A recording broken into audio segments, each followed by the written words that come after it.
I walked in on my wife being sandwiched between my best friend and her ex-lover, few hours before our wedding. She yelled, "Get out. You're not supposed to see the bride before the ceremony." In one swift move, I made her lose. You know that feeling when your gut starts talking to you? Not the friendly, "Hey, maybe grab some lunch" kind of talk, but the urgent, persistent whisper that sounds suspiciously like your conscience after 3 shots of espresso. Yeah, well, mine had been running its mouth for months, and I'd been doing what any rational, soon-to-be-married guy does, cranking up the volume on literally everything else until I couldn't hear it anymore. My name's Adrian. And if you're thinking this story starts with happily ever after, you might want to grab some popcorn and settle in for a different kind of show. Because while I was busy playing the role of perfect fiancé, life was setting up one hell of a plot twist that would make a soap opera writer weep with joy. The whispers started small, like they always do. Just little nagging thoughts that I brushed off faster than crumbs on a 3-second rule cookie. But they kept coming, usually during those quiet moments when I wasn't drowning in wedding prep or debugging someone else's garbage code at the software consultancy where I'd been grinding for the past 4 years. See, when you're engaged to Sloan Whitmore. And yes, those Whitmores, the ones who probably have their own Wikipedia page under "old money that never shuts up about being old money." Your life suddenly becomes a carefully choreographed dance where every step has to be pre-approved by a committee of people who think caviar is a food group. Harold and Geneva Whitmore didn't just plan weddings. They curated experiences that would make the Met Gala look like a backyard barbecue. These weren't people who sneered at your choices. Oh no, that would be too pedestrian. They curated disappointment with the kind of precision that NASA uses to land rovers on Mars. Every decision, from the shade of ivory on the napkins to the specific variety of roses in the centerpieces, had to reflect the Whitmore name in ways that apparently required advanced degrees in social archaeology to understand. "Adrian, darling," Geneva would say, her voice dripping with the kind of fake sweetness that makes artificial sugar look natural. "We simply must ensure that every detail speaks to our family's legacy." What she really meant was, "Your middle-class sensibilities are showing, and we need to fix that before someone notices." I kept telling my mom, "Mara, not to stress about the expenses. I've got this handled," I'd say, trying to sound like the kind of guy who drops 20 grand on flowers without checking his bank balance first. Meanwhile, my dad Luis was slipping me those quiet envelopes, the kind that come with a knowing look and 0 questions asked. To bridge the week, when my credit card started smoking from all the wedding-related charges. "Mijo," he'd say, pressing another envelope into my hand with the discretion of a Cold War spy. "A man takes care of his responsibilities, but he doesn't have to drown doing it." Luis worked construction for 30 years and could stretch $1 until it screamed. But even he was looking at these wedding invoices like they were written in ancient Sanskrit, work. Things weren't much better. Saira Qureshi, my lead developer and the kind of woman who could debug your code and your life with equal efficiency, kept giving me those concerned looks that said she'd noticed I was running on fumes and stubbornness. "You look like you've been hit by a truck full of stress," she told me one Tuesday, watching me nurse my 4th cup of coffee before noon. And not the good kind of stress that comes from challenging projects. This is the kind that makes people start talking to their houseplants. "Just pre-wedding nerves," I'd mumble, because that's what you're supposed to say when your entire life feels like it's being planned by people who think your opinion is a quaint suggestion. Everything's fine, but everything wasn't fine. Everything was about as fine as a chocolate teapot in Death Valley. The real kicker was watching Rafi suddenly become indispensable to Sloan. Rafael Santos, my day one buddy from university, the guy who'd helped me through calculus and coding boot camps, who knew me well enough to know that I took my coffee black and my friendship seriously. Suddenly he was showing up everywhere, trading inside jokes with my fiancée like they were old friends sharing secrets at a middle school sleepover.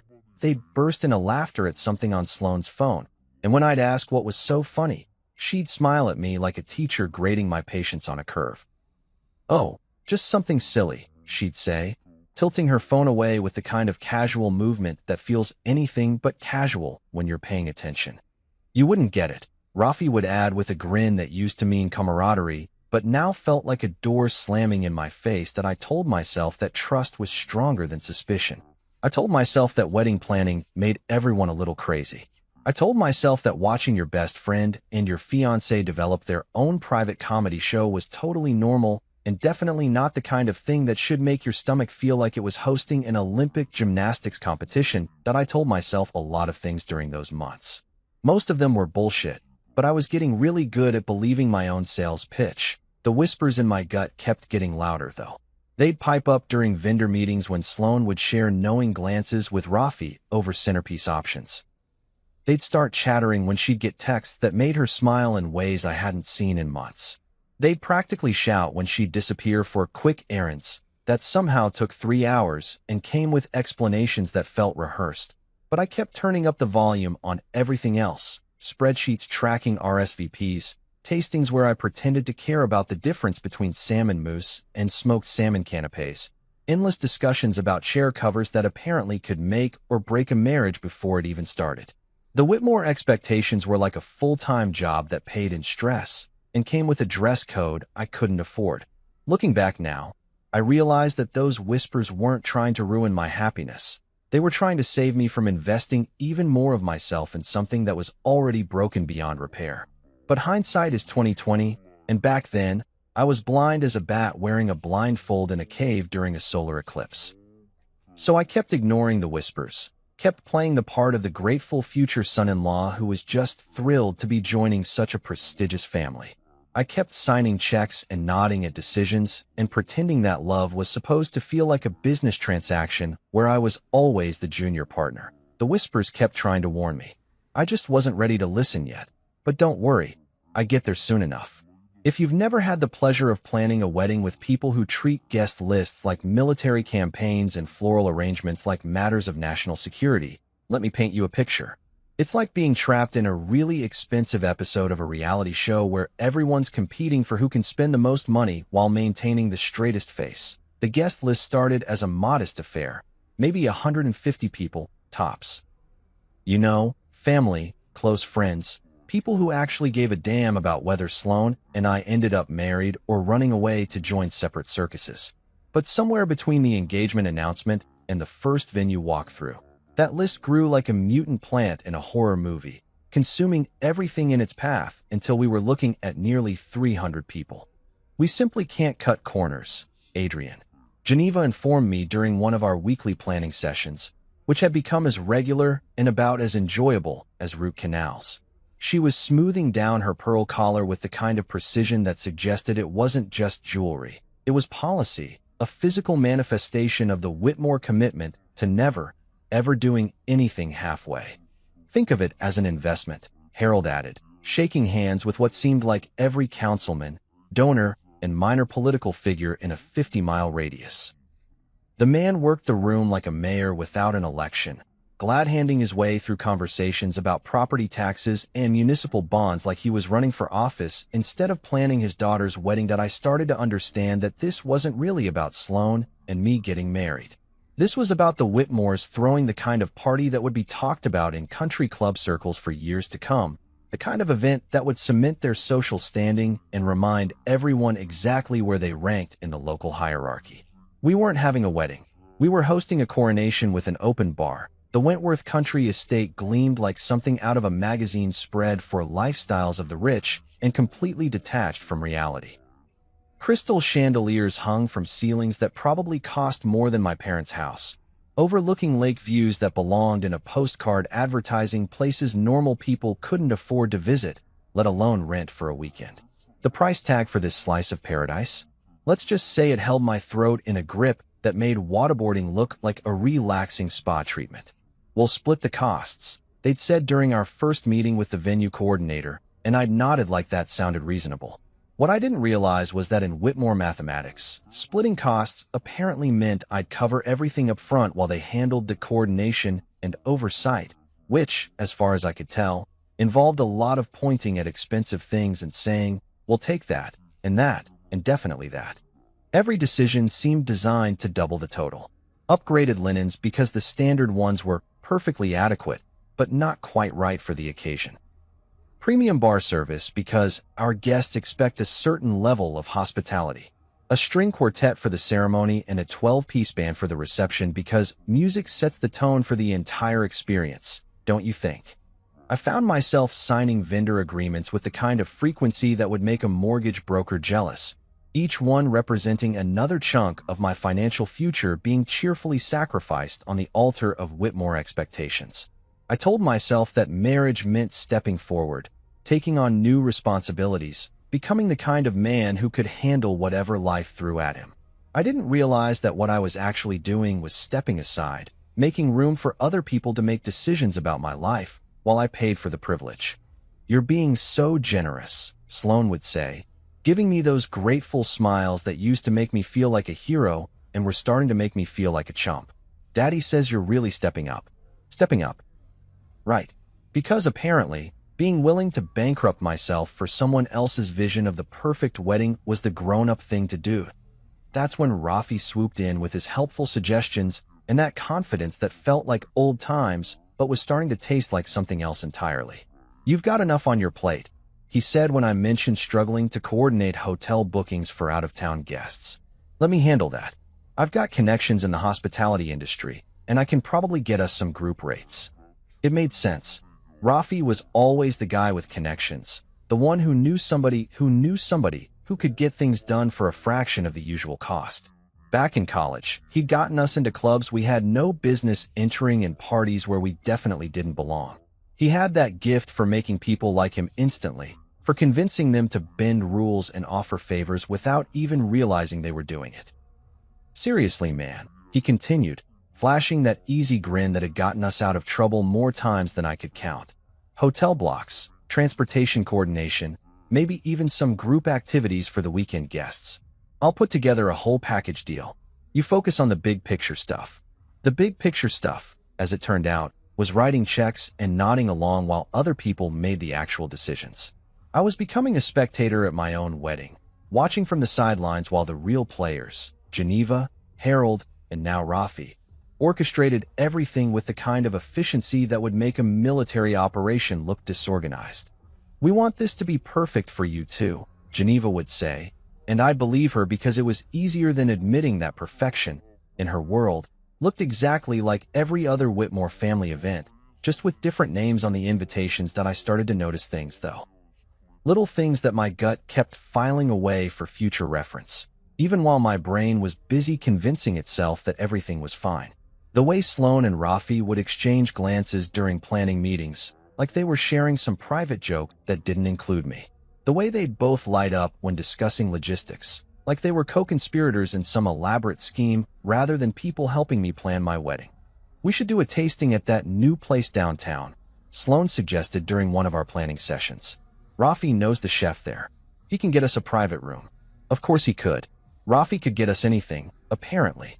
Group rates, private rooms, special considerations that somehow never required any visible effort on his part. He was becoming indispensable in ways that made me feel increasingly dispensable, like I was being slowly edited out of my own story. But I pushed those thoughts down because this was my wedding, damn it, and I was going to be happy about it if it killed me.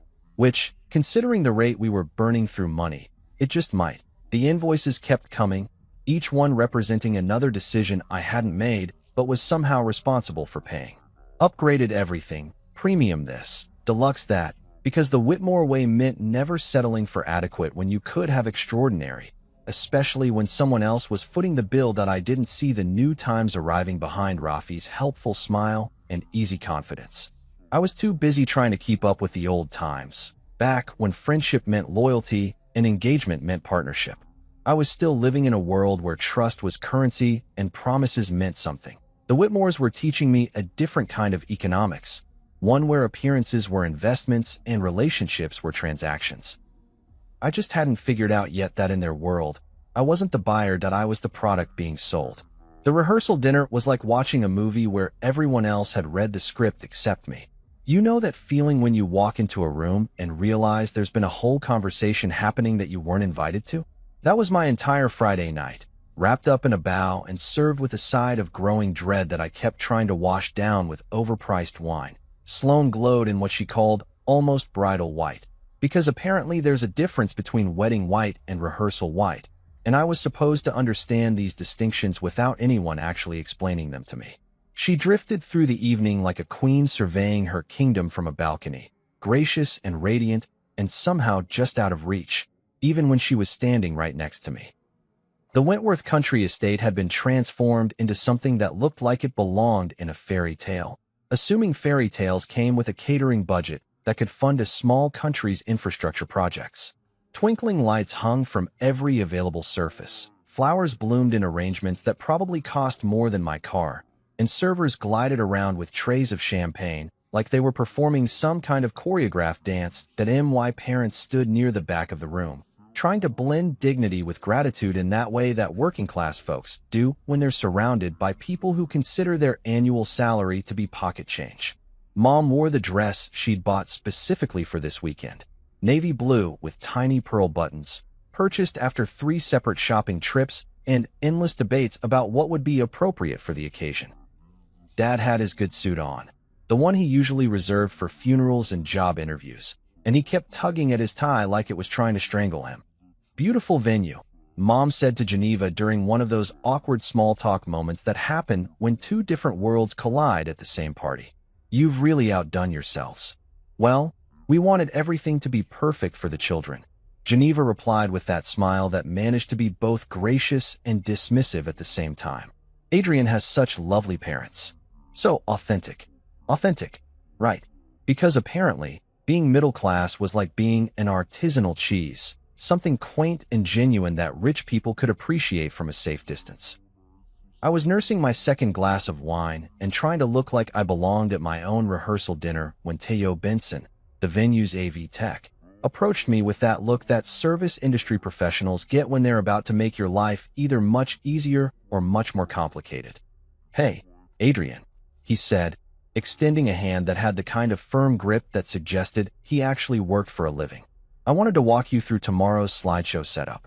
We've got everything queued up, your engagement photos, family pictures, the whole timeline you guys put together." He led me over to a control booth that looked like mission control for a small space program, complete with enough buttons and switches to launch a satellite. "We can cue anything you want," he explained, pointing to various monitors and input devices. "Music, videos, photo sequences, whatever. You just give me a signal during the reception, and we can make it happen." Something about the way he said it made me file that information away without really knowing why. Maybe it was the professional competence in his voice, or maybe it was just nice to talk to someone who seemed genuinely interested in making sure things went smoothly instead of just looking good for the cameras. "Just give me a signal," he repeated, and I nodded like I understood what I might possibly need to signal him about. At that point, I was still thinking in terms of maybe wanting to skip a particularly embarrassing childhood photo or extend the first dance music if the moment felt right. That I had no idea that 24 hours later, I'd be giving him a very different kind of signal. The evening progressed with the kind of orchestrated perfection that the Whitmore specialized in, speeches that hit all the right notes, toasts that managed to be both heartfelt and appropriately brief, and enough networking opportunities to make a political fundraiser jealous. Harold worked the room like he was running for office, while Geneva floated from group to group, ensuring that everyone felt appropriately welcomed and subtly reminded of their place in the social hierarchy. But then things started to feel off in ways I couldn't quite put my finger on. Little moments that probably meant nothing but felt like everything when you strung them together. Around 9:30, Sloane suddenly looked flushed and overwhelmed, pressing her hand to her chest like she couldn't quite catch her breath. "I need some air," she announced, giving me one of those apologetic smiles that was supposed to be reassuring but somehow wasn't. Just feeling a little overwhelmed by everything. You know how it is. I offered to come with her, because that's what concerned fiancés do when their partners need air, but she waved me off with a laugh that sounded just a little too rehearsed. "Don't be silly. Stay here and enjoy the party. I'll just step outside for a few minutes and collect myself." She kissed my cheek, the kind of quick, distracted kiss you give someone when you're already mentally somewhere else, and disappeared through the French doors that led to the estate's gardens. I watched her go, telling myself that pre-wedding jitters were totally normal and definitely not a sign that something was fundamentally wrong with the picture we were painting. About 10 minutes later, I realized I hadn't seen Rafi in a while either. He'd been working the room earlier, charming bridesmaids, and impressing groomsmen with stories about his latest business ventures. But now his distinctive laugh was nowhere to be heard above the general party noise. "Have you seen Rafi?" I asked Marcus, one of my groomsmen, who was working on his third beer and looking like he was actually enjoying himself. "He stepped out a little while ago," Marcus replied, gesturing vaguely toward the same French doors where Sloan had disappeared. "Said he needed to make some calls about tomorrow's transportation logistics. Guy never stops working, does he? Transportation logistics. Right. Because apparently, coordinating hotel shuttles required the kind of privacy that could only be found in moonlit gardens during your best friend's rehearsal dinner, that I tried to shake off the feeling that was crawling up my spine like a spider made of pure anxiety. This was my rehearsal dinner, damn it. These were my people, celebrating my upcoming marriage to the woman I loved. Everything was fine. Everything was going according to plan. Except my gut was screaming that the plan had changed, and nobody had bothered to give me the updated script. When Sloan returned about 20 minutes later, she looked perfectly composed, her color back to normal, and her smile bright enough to power a small city. "Much better," she announced, rejoining our conversation like she'd never left. "Just needed a moment to decompress." Rafi reappeared a few minutes after that, sliding back into the party with his usual easy confidence. "Sorry about that," he said when someone asked where he'd been. "Had to handle some last-minute details for tomorrow. You know how it is with these big events. Always something that needs attention." One of the bridesmaids, Jessica, I think, gave me a look that felt loaded with meaning I couldn't decode. "Sloan seemed a little overwhelmed earlier," she said carefully. "Everything okay?"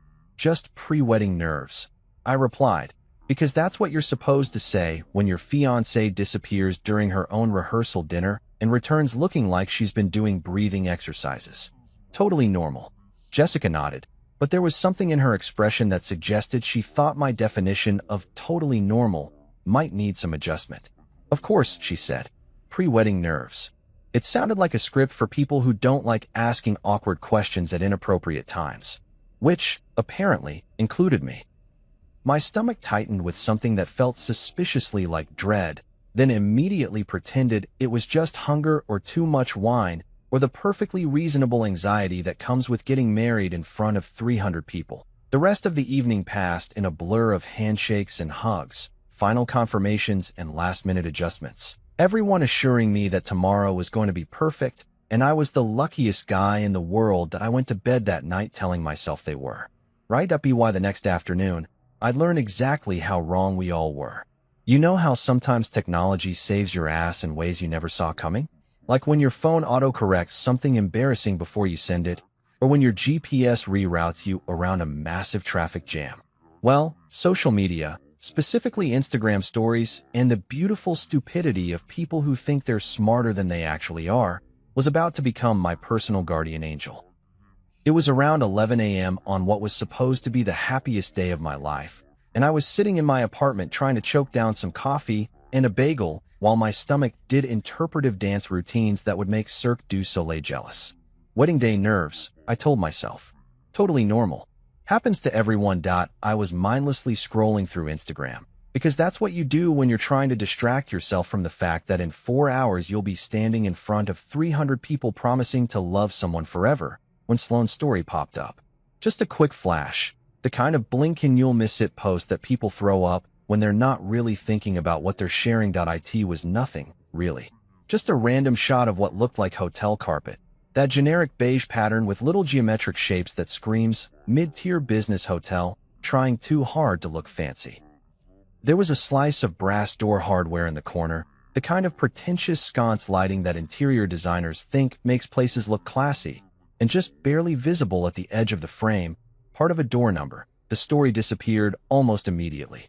Like, I'm talking maybe 3 seconds of airtime before it was gone, deleted faster than evidence at a congressional hearing. But I'd seen it. And more importantly, I'd seen the numbers. 11. Something. The image had vanished too quickly to make out the full room number, but it was definitely the 11th floor of somewhere. Now, any rational person would have shrugged this off as meaningless social media noise. Sloan was probably just posting random stuff while getting ready at her parents' house, right? Maybe she was staying at a hotel the night before to maintain that whole groom shouldn't see the bride Tradition that seemed incredibly important to people who thought superstition was more reliable than actual communication. But here's the thing about gut feelings. They don't give a damn about rational explanations. My gut was currently doing the equivalent of air raid sirens, and it had been getting louder ever since last night's mysterious disappearing act during the rehearsal dinner. I did what any modern paranoid fiancé would do. I started thinking about who had access to hotel information. And wouldn't you know it, Rafi had handled all the hotel bookings for out-of-town guests. Rafi, who knew which properties, which room blocks, which floors everyone was staying on. The boutique hotel in the historic district. The one he'd recommended because he knew the manager and could get us exceptional rates for the wedding party. The one where he'd personally handled the room assignments because he was just so damn helpful with everything. I sat there for about 10 minutes, having a full internal debate between the rational side of my brain, which was insisting this was wedding day paranoia, and the suspicious side, which was pointing out that a lot of weird coincidences had been piling up lately. Rational brain was losing. I drove to the hotel. Because apparently, I'm the kind of guy who follows mysterious Instagram clues on his wedding day instead of getting a massage or doing whatever normal grooms do to relax before the biggest commitment of their lives. The parking lot of the Meridian Boutique Hotel looked like a luxury car showcase. BMWs, Mercedes, a couple of Audis, and right there in the corner, parked like it belonged, was Rafi's black Infiniti. The same car I'd helped him pick out 2 years ago when he got his promotion. The same car that was supposed to be at his hotel room while he got ready for my wedding. I sat in my car for a few minutes, giving rational brain one last chance to convince me I was being crazy. Maybe he was here helping other wedding guests with something. Maybe he was coordinating last-minute transportation details. Maybe there was a perfectly innocent explanation for why my best friend was at a boutique hotel 4 hours before my wedding instead of getting ready like everyone else. But my gut had moved beyond whispers. It was now broadcasting at full volume, and the message was crystal clear: go upstairs. Find out what's really going on. The elevator ride to the 11th floor felt like it took approximately 7 years. I watched the numbers climb, 5, 6, 7, while my heart rate climbed right along with them. By the time I reached 11, I was sweating like a marathon runner in Death Valley. The hallway was that particular kind of quiet you only get in expensive hotels, where the carpet is thick enough to muffle footsteps and the walls are designed to keep secrets. I walked slowly past the room numbers, 1117, 1118, and there it was, 1119. I stood outside that door for what felt like forever, listening to my own heartbeat and trying to decide if I was about to ruin my wedding day over nothing or discover something that would ruin it in a completely different way. That's when I noticed the door wasn't completely closed. Not wide open, but not properly latched either. Just that little gap that happens when someone closes a door quickly and doesn't check to make sure it actually caught. The kind of careless mistake people make when they're distracted by other activities. That I pushed it open just enough to see inside. And that's when my world shifted off its axis and tumbled into a completely different universe. Sloane was there.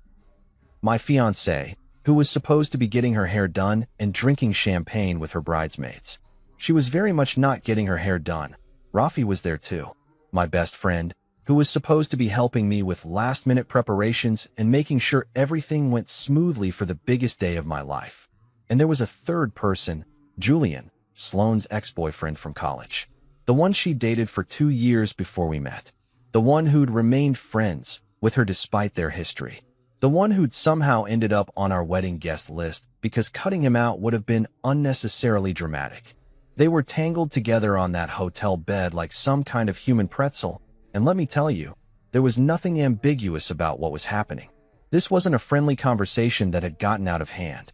This wasn't a misunderstanding that could be explained away with creative storytelling. This was betrayal with a capital B, wrapped in skin and served with a side of your entire life is a lie. I didn't shout. I didn't bang on the door or demand explanations or do any of the dramatic shit you see in movies. Instead, I did what any tech-savvy millennial would do in 2024. I pulled out my phone and started recording. The video quality wasn't great. Hotel lighting is notoriously terrible for amateur cinematography, but it captured everything that mattered.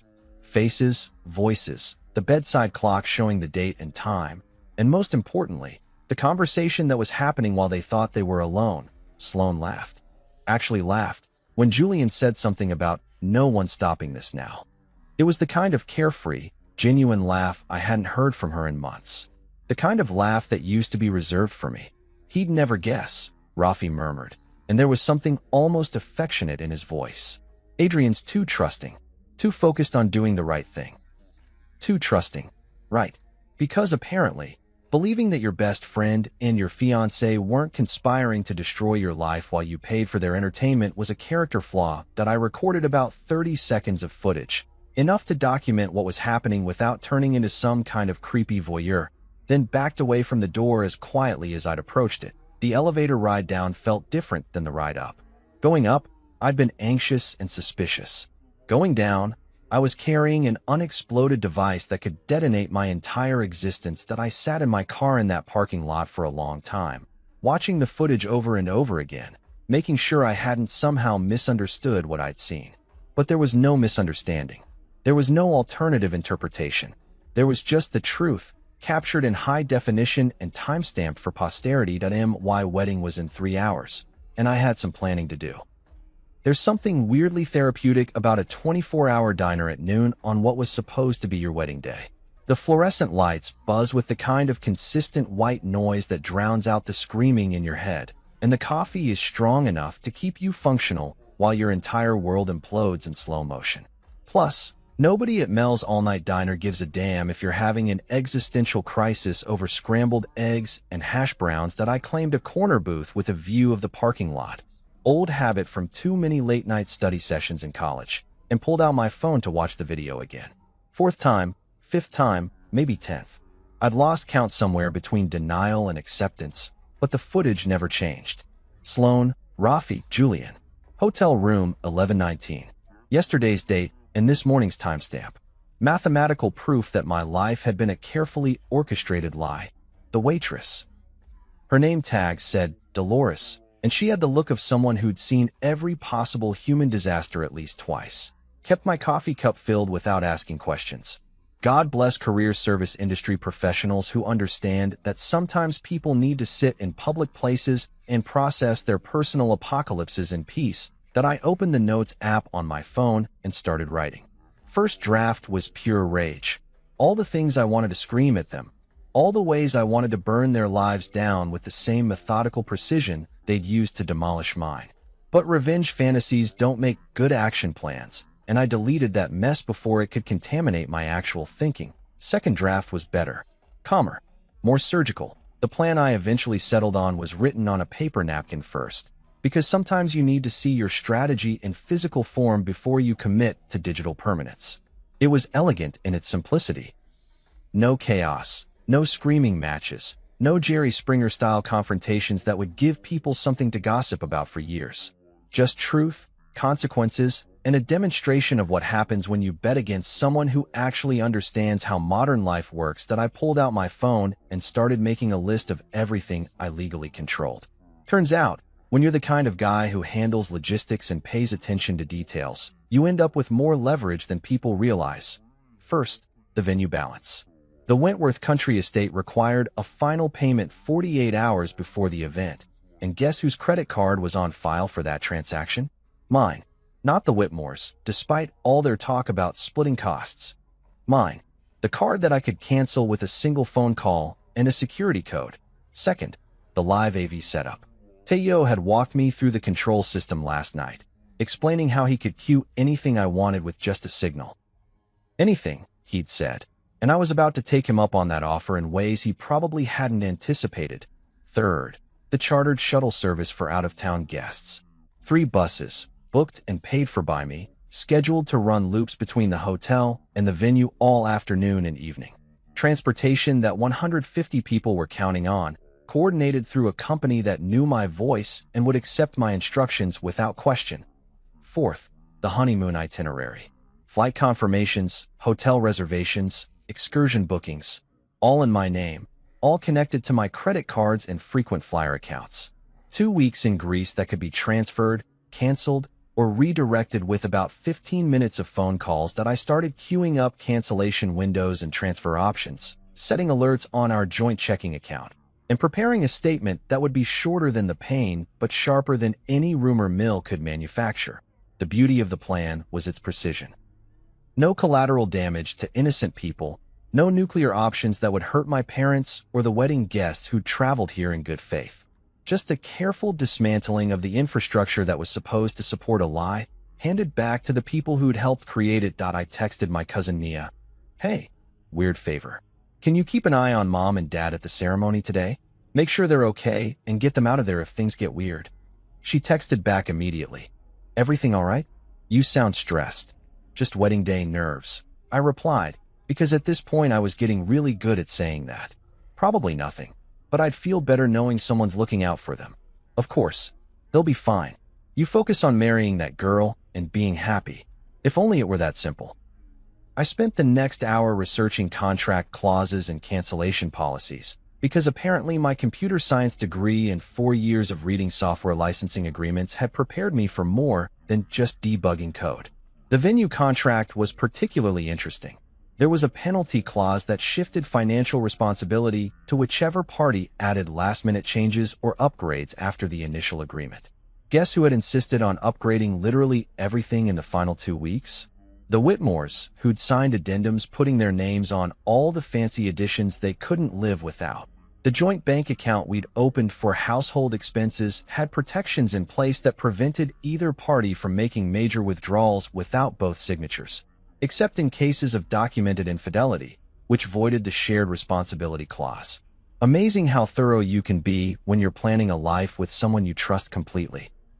The insurance rider I'd added to my life insurance policy had seemed like responsible planning at the time. Remove Sloan as beneficiary until after the wedding ceremony was officially completed, then automatically reinstate her once we were legally married. Just a precaution to make sure everything was properly documented. I'd never imagined I'd be grateful for that particular bit of paranoia that I pulled up the contact list for Sloan's 3 main event sponsors: the florist, the photographer, and the catering coordinator, who'd offered discounted services in exchange for brand alignment and social media exposure.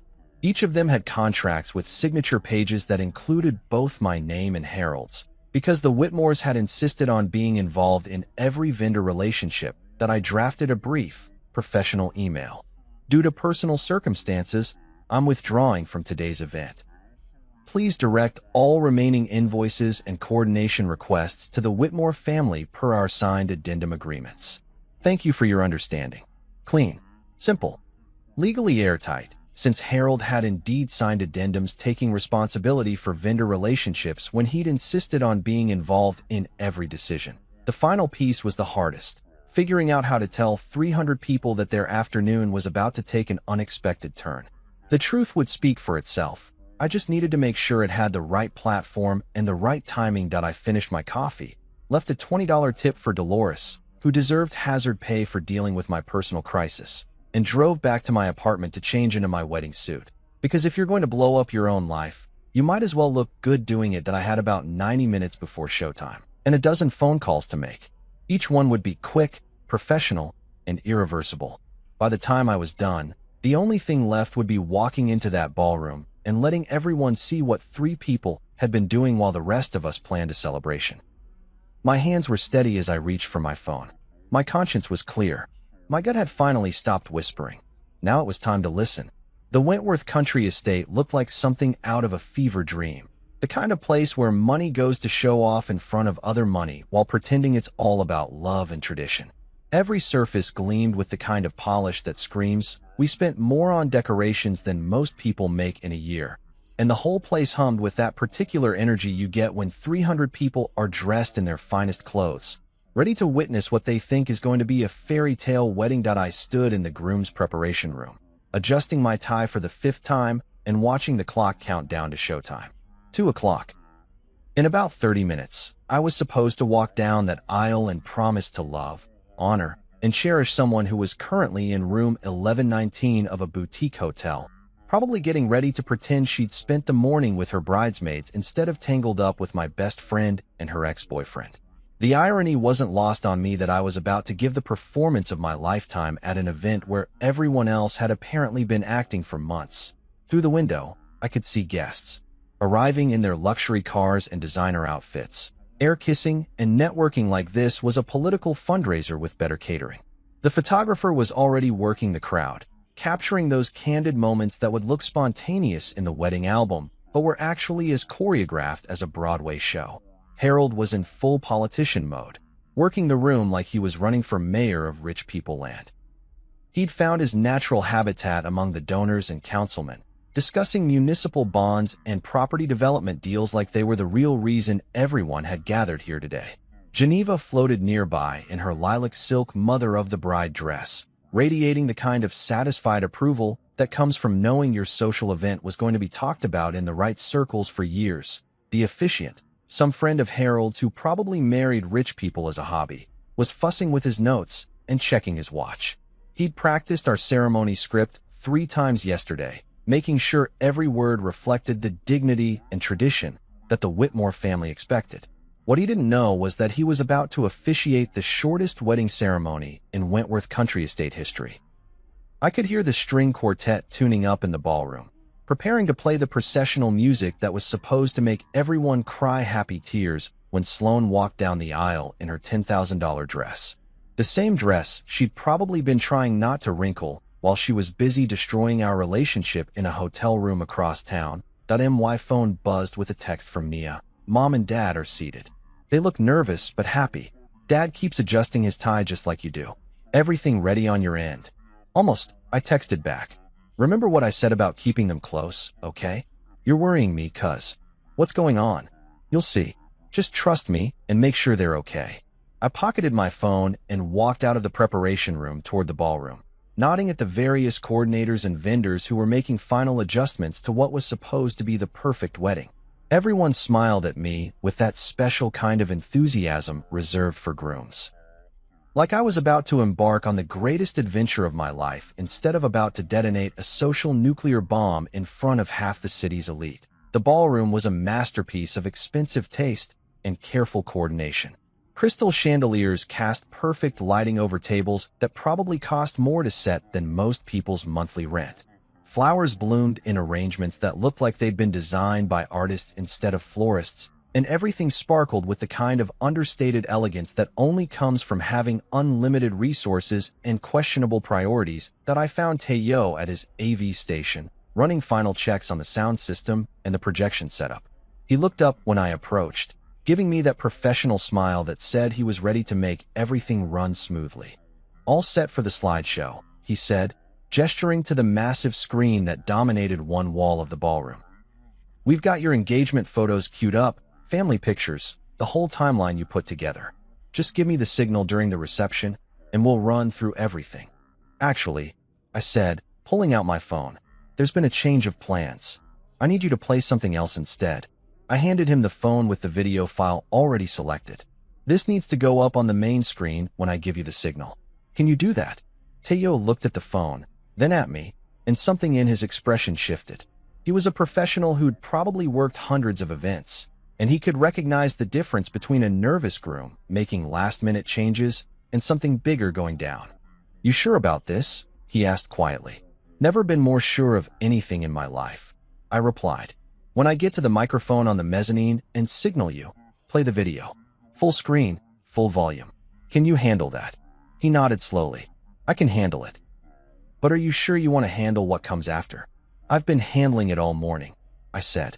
This is just the part where everyone else gets to see what I've been dealing with. I walked up to the mezzanine level, where there was a microphone set up for speeches and announcements. From up there, I had a perfect view of the entire ballroom. All 300 guests settled into their seats, program books in hand, ready to witness what they thought was going to be a celebration of love and commitment. That MY parents were in the third row, just like Nia had promised. Mom looked beautiful in her navy dress with the pearl buttons, and Dad had finally stopped tugging at his tie. They were holding hands and looking around at all the expensive decorations with the kind of quiet pride that comes from watching your kid achieve something important. That was going to be the hardest part. Watching their faces when they realized what was really happening. I took the microphone and cleared my throat. The room gradually quieted as people realized the groom was about to say something. Conversations died down, phones were put away, and all eyes turned toward me with the kind of expectant attention usually reserved for keynote speakers and lottery drawings. "Good afternoon, everyone," I said, and my voice carried clearly through the sound system Teo had perfectly calibrated. "Thank you all for being here today. I know many of you traveled quite a distance to be with us, and that means the world to me." Polite applause rippled through the crowd. Geneva smiled approvingly from her front row seat, probably thinking I was about to deliver some heartfelt speech about love and family and tradition. However, I continued, and the word hung in the air like a warning shot. "There won't be a ceremony today." The applause died instantly. You could have heard a champagne flute drop on the marble floor. 300 people collectively held their breath, waiting for the punchline or the explanation or some indication that this was part of some elaborate pre-wedding tradition they'd never heard of. "Before anyone decides why," I said, keeping my voice level and clear, "please watch this." I looked directly at Teo and gave him the signal. The lights dimmed, and the massive screen came to life. And that's when the real show began. The video quality wasn't perfect. Hotel lighting rarely is, but it was clear enough. Clear enough to see faces, to hear voices, to understand exactly what had been happening while everyone else was planning a celebration. Clear enough to see Sloan laughing at Julian's joke about no one stopping this now. Clear enough to hear Rafi's affectionate comment about me being too trusting. The ballroom erupted into chaos. Gasps, whispers, shocked exclamations, and the distinctive sound of 300 people simultaneously reaching for their phones to capture what was happening. Some guests looked away in embarrassment, others leaned forward for a better view, and a few started heading for the exits like they were witnessing a crime scene. That's when Sloan burst through the ballroom doors. She was wearing her wedding dress, all $10,000 of white silk and lace and designer craftsmanship, and she looked absolutely magnificent in her fury. Her hair was perfect, her makeup was flawless, and her expression was pure rage mixed with panic. "Get that off," she screamed, pointing at the screen like she could make the video disappear through sheer force of will. "Turn it off right now." But Teo, professional that he was, kept the video running. Because I'd asked him to, and because sometimes the truth needs its full moment in the spotlight. Sloan looked up at me on the mezzanine, and in that moment, she said the line that told everyone in that ballroom exactly who she really was. "Get out. You're not supposed to see the bride before the ceremony." The room inhaled collectively. Even in the middle of being exposed as a cheater, even with video evidence of her betrayal playing on a screen the size of a small movie theater, she was worried about wedding superstitions. She was more concerned about tradition than truth, more focused on appearances than accountability. Some people actually nodded, like maybe she had a point.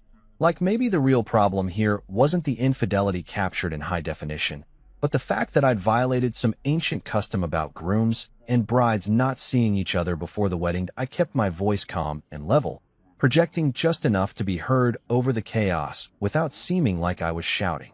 "There is no bride," I said simply. "Not to me." And that's when the real chaos began. You know what's beautiful about the digital age? Everything is connected, and if you understand the connections, you can pull exactly the right threads to unravel someone's entire plan in about the time it takes to order a coffee. I'd spent months being the responsible one, the guy who handled logistics and paid attention to details, and it turned out that all that boring administrative work was about to become my superpower. While Sloan was screaming about superstitions and the ballroom was descending into the kind of chaos that makes reality TV producers weep with joy, I pulled out my phone and started making calls. Not angry calls, not dramatic confrontations, just quiet, professional conversations with the kind of efficiency that would make a corporate restructuring specialist proud. First call, the venue's financial coordinator. "Hi, this is Adrian Chun, account holder for the Whitmorton wedding. I need to execute the cancellation clause on our final payment authorization." "Sir, the event is literally happening right now," she said, and I could hear the confusion in her voice mixed with what sounded like distant screaming from the ballroom below. "Yes, I'm aware," I replied calmly. "Please check Section 12 of our contract regarding last-minute modifications and unauthorized additions." The Whitmore family signed addendums, taking financial responsibility for all upgrades made in the final 2 weeks. "I'm canceling my portion of the payment authorization effective immediately." There was typing, probably frantic scrolling through digital contracts. Oh, oh my. Yes, I see the clause here. This puts the penalty charges on. Oh dear. On the Whitmore family, exactly. They wanted control over the final details, so they get to control the final bill. Please process that immediately. Processing now, sir. I'm sorry this is happening. Don't be sorry. This is exactly what's supposed to happen. Second call, the shuttle service coordinator. Trevor, this is Adrian Chun. I need to void the transportation contracts for today's event, effective immediately. Dude, what? We've got 3 buses already en route to pick up guests from the hotel district. This is like 150 people we're talking about. I understand, and I'm sorry for the short notice. But the contract allows for same-day cancellation by the primary account holder, which is me. The Whitmore family will need to arrange alternative transportation. I'll pay the cancellation fee, but the buses need to return to depot. Bro, that's going to leave a lot of people stranded. The Whitmores are going to be pissed. The Whitmores have resources. They'll figure it out. Can you process the cancellation? Yeah, man. Give me the authorization code. I rattled off the numbers I'd memorized that morning, and just like that, 150 wedding guests were about to discover that their ride situation had gotten significantly more complicated. Harold was going to love coordinating peak-rate taxi service for half the city's elite on zero notice. Third call, the Honeymoon Travel Agency. This is Adrian Chun, confirmation number Delta 7749. I need to execute an emergency transfer on the Greece package. Mr. Chun, congratulations on your wedding day. How can I help you? Thank you, but there's been a change of plans. I need to transfer the honeymoon package to Luis and Mara Chun. That's my parents. Full transfer, all amenities, same dates. Sir, this is very unusual. Are you sure about this? Completely sure. My parents have never had a real vacation, and they deserve 2 weeks in Greece a lot more than I do right now. Can you process that transfer? Well, since you're the primary account holder and the package is fully paid, yes, I can do that. Should I send the new confirmations to their email? Please. And make sure they get the upgrade to the Ocean View suite. They've earned it. My parents were going to get the honeymoon I'd planned, and knowing Dad, he'd probably spend the entire trip calculating how much money I'd just given them and trying to figure out how to pay me back. Mom would love the Greek islands, though. She'd always wanted to see the Mediterranean. Fourth call, the joint banking account hotline. This is Adrian Chun, account holder on the shared checking account ending in 4472. I need to execute the infidelity protection clause. Sir, I'll need to verify some information and confirm that you have documentation of the triggering event. I have video evidence with timestamps, recorded this morning. The incident occurred within the 48-hour window specified in our account agreement. I see. This freezes shared access and requires both parties to appear in person with legal representation to resolve asset distribution. Are you certain you want to proceed? Absolutely certain. Processing now, sir. The account will be frozen within 15 minutes. Just like that, Sloane's access to the money we'd been saving for our new life together disappeared faster than her commitment to monogamy. She'd need lawyers and paperwork, and probably her father's accountant to access anything more than pocket change. Fifth call, my insurance company. I need to confirm the beneficiary status on policy number CH 4497-7829. Let me check that for you, sir. Yes, the temporary beneficiary removal is still in effect until after your wedding ceremony. Since the ceremony didn't take place, the original beneficiary designation is permanently voided, correct? That's correct, sir. The policy reverts to your contingent beneficiaries as listed, which meant my parents, not Sloane. Another loose end tied up with the kind of precision that only comes from actually reading insurance paperwork instead of just signing it. The beauty of the whole operation was its elegant simplicity. I wasn't stealing anything or breaking any laws or doing anything that couldn't be explained in calm, professional language to anyone who asked. I was just exercising the legal rights I'd secured when I was a trusting idiot who thought he was planning a life with someone who loved him. Every contract had my signature. Every account had my name as primary holder. Every vendor relationship included clauses that I'd actually read instead of just nodding along with whatever Geneva and Harold wanted. While I was making these calls, the ballroom below was turning into something that would make WWE events look civilized. Through the mezzanine windows, I could see Harold attempting to maintain some kind of damage control, Geneva trying to herd guests toward the exits, and Sloane standing in the middle of it all like a white silk tornado of rage and disbelief. I sent a quick email to the 3 vendor sponsors who'd offered discounted services for brand alignment. The florist, photographer, and catering coordinator who'd wanted social media exposure and association with the Whitmore name. Due to personal circumstances, I'm withdrawing from today's event. Please direct all remaining invoices and coordination requests to the Whitmore family per our signed addendum agreements. Attached is a brief statement for your records. Thank you for your professional service. The statement was 1 page, typed that morning in the same calm, professional tone I'd been using all day. I am ending my engagement due to personal reasons. Any business relationships or financial obligations moving forward should be directed to the Whitmore family, who insisted on being primary coordinators for all vendor relationships per signed addendum agreements. Harold's signature was right there next to mine on every vendor contract, because he'd insisted on being involved in every decision.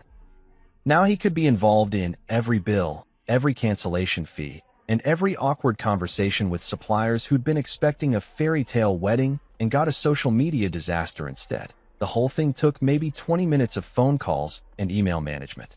20 minutes to systematically dismantle the infrastructure that was supposed to support a lie and hand the consequences back to the people who'd helped create them. That I wasn't touching Rafi physically. That would have been satisfying but stupid. I wasn't touching Julian. He was Sloane's problem, not mine. But I was absolutely touching the money, the logistics, the carefully constructed framework that had turned my wedding into their opportunity. But in one swift, quiet series of moves, I took back everything I could legally take and handed the rest to the people who worshipped appearances. Let them figure out how to pay for their performance. The ballroom had transformed into something that meteorologists would classify as a Category 5 social disaster. You know those nature documentaries where they show hurricanes forming over warm ocean water? That's exactly what was happening, except instead of wind and rain, it was 300 people in formal were experiencing collective shock, outrage, and the kind of second-hand embarrassment that makes you want to crawl under a table and wait for civilization to reset itself. That I stayed on the mezzanine level, watching the chaos unfold below like I was observing some fascinating social experiment from a safe distance. Phones were everywhere, not the discreet, let me check my messages kind of phone usage, but the full-blown, holy shit, I need to document this for posterity variety. People were recording everything. The video still playing on the giant screen, Sloane's meltdown, Harold's attempts at damage control, and Geneva's increasingly frantic efforts to maintain some semblance of dignity while her carefully curated world collapsed in real time. The sound was incredible, like being inside a beehive that someone had just kicked down a hill. Conversations, arguments, shocked gasps, nervous laughter, and underneath it all, the distinctive hum of 300 people simultaneously trying to process what they'd just witnessed. Some guests were heading for the exits like the building was on fire. Others were clustering in groups to dissect every detail. And a few were actually trying to comfort my parents, who looked like they'd been hit by a truck made of pure confusion. Geneva was the first to attempt a counterattack, floating through the crowd in her lilac silk like a general trying to rally troops after a devastating surprise attack. "Please, everyone," she kept saying, her voice carrying that particular strain that comes from trying to sound calm while your entire social structure crumbles around you. There's obviously been some kind of misunderstanding. Perhaps we should all take a moment to, but nobody was listening to Geneva anymore. The video had spoken louder than any explanation she could possibly offer, and 300 people had just watched her daughter laughing about betraying the guy who was currently paying for their entertainment. Harold, meanwhile, was working a different angle. He cornered anyone who looked like they might have influence or media connections, his politician instincts kicking in as he tried to control the narrative before it escaped into the wild. "Family matter," I could hear him saying to a city councilman. "Private business that shouldn't have been made public. You understand how these things can be taken out of context." Out of context, right? Because apparently, there's some magical context where your daughter, your future son-in-law's best friend, and an ex-boyfriend tangled up in a hotel bed becomes a heartwarming story about family values. That's when Sloane decided to try the direct approach. She gathered up her $10,000 worth of white silk and designer craftsmanship and stormed toward the mezzanine stairs like she was leading a charge into battle. The train of her dress swept behind her with the kind of dramatic flair that would have been impressive if she wasn't currently starring in her own public humiliation. "Adrian," she shouted as she climbed the stairs, her voice cutting through the ballroom noise like a fire alarm. "We need to talk. Right now." I waited until she reached the mezzanine level, mainly because I was curious to see what her opening move would be. Would she go with denial? Emotional manipulation? Righteous indignation? The suspense was killing me. She chose righteous indignation, which was honestly the most predictable option, but also the most entertaining. "How dare you embarrass me like this?" she hissed, getting close enough that I could smell her expensive perfume mixed with what I was pretty sure was cologne that didn't belong to me. In front of everyone. In front of my family. "This is insane." "You're right," I said calmly. "It is insane. What you did was insane. Recording it was just good documentation. You had no right to spy on me. Actually, I had every right to investigate when my gut started screaming that something was wrong. Turns out, my gut has better judgment than I do." She tried a different tactic, her voice dropping to that soft, pleading tone that used to make me want to fix whatever was wrong. "Adrian, please. One mistake. One stupid moment. Don't throw away everything we've built together. Everything we built." I laughed, and it came out sharper than I'd intended. "Sloan, I built this. I paid for this. I organized this. You just showed up and looked pretty while I handled everything else. And apparently, while I was building our life, you were building a completely different life with other people."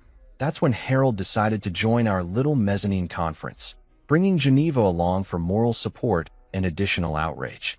They climbed those stairs like they were ascending to their own execution, which, in terms of their social standing, they probably were. "Adrian," Harold said, and his voice had that particular quality that politicians use when they're trying to sound reasonable while threatening you. "We need to have a private conversation. This whole situation has gotten completely out of hand. Every conversation was private until last night," I replied, looking directly at him. That was kind of the problem.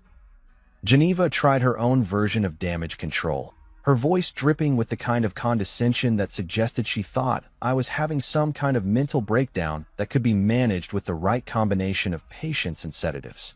"Darling, you're obviously upset, and rightfully so. But this isn't the way to handle family matters.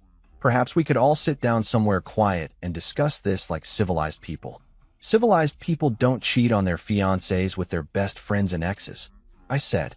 "Civilized people don't plan weddings while planning betrayals.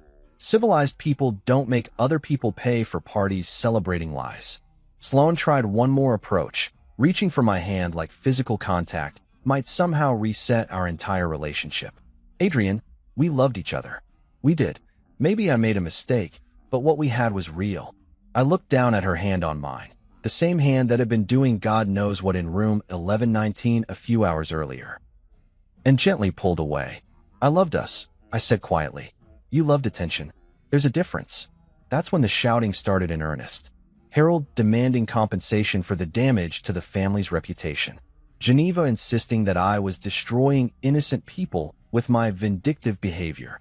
Sloan cycling through every emotional manipulation technique in the book, from tears to anger to promises to threats. But I kept my voice low, steady, and boring.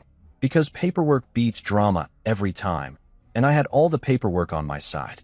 "Check your contracts," I told Harold when he started threatening legal action. "Check the addendums you signed. Check the insurance clauses and the vendor agreements." Everything I did today was legal, documented, and entirely within my rights as the primary account holder on every single financial instrument involved in this event. Harold went pale as he realized what that meant. All those times he'd insisted on being involved in vendor relationships. All those signatures he'd added to contracts to ensure the Whitmore name was associated with every detail. He'd just made himself financially responsible for a wedding that was never going to happen. "You can't do this," Geneva whispered, but her voice lacked conviction. "I already did it," I replied. "About 20 minutes ago." The beautiful thing about the whole situation was how clean it was. No theft, no vandalism, no assault charges or restraining orders. Just a systematic unwinding of financial obligations and contractual relationships. executed with the kind of precision that comes from actually reading the fine print instead of just trusting people to do the right thing. That I walked toward the mezzanine stairs, leaving them standing there in their formal wear and their shock, processing the reality that their carefully orchestrated social event had just become their very expensive problem. "Where are you going?" Sloane called after me. "Home," I said without turning around. "To pack your things." The last thing I heard as I descended those stairs was Geneva asking Harold in a voice like broken glass, "How much is this going to cost us?" I didn't stick around to hear his answer. I had boxes to pack and a door to close. You'd think that after publicly detonating someone's life in front of 300 witnesses, you'd get at least one quiet morning to drink coffee and contemplate the philosophical implications of justice. But apparently, when you systematically dismantle a Whitmore family production, they don't just sulk quietly in their mansion and accept defeat. No, they show up at your apartment at 8 a.m. like a well-dressed collection agency with trust fund backing and generational entitlement issues. The pounding on my door started before I'd even finished my first cup of coffee, which was honestly just rude. I'd been awake since 5, sitting on my couch in yesterday's clothes, staring at the boxes I'd packed the night before, all of Sloane's belongings, labeled with the kind of obsessive organization that happens when you're running on adrenaline and the need to never see this person's stuff again, that I opened the door to find the full Whitmore delegation. Harold looking like he'd aged 10 years overnight, Geneva clutching a leather portfolio like it contained state secrets, and Sloane wearing designer athleisure that probably cost more than most people's rent. They looked like they'd been up all night plotting strategy,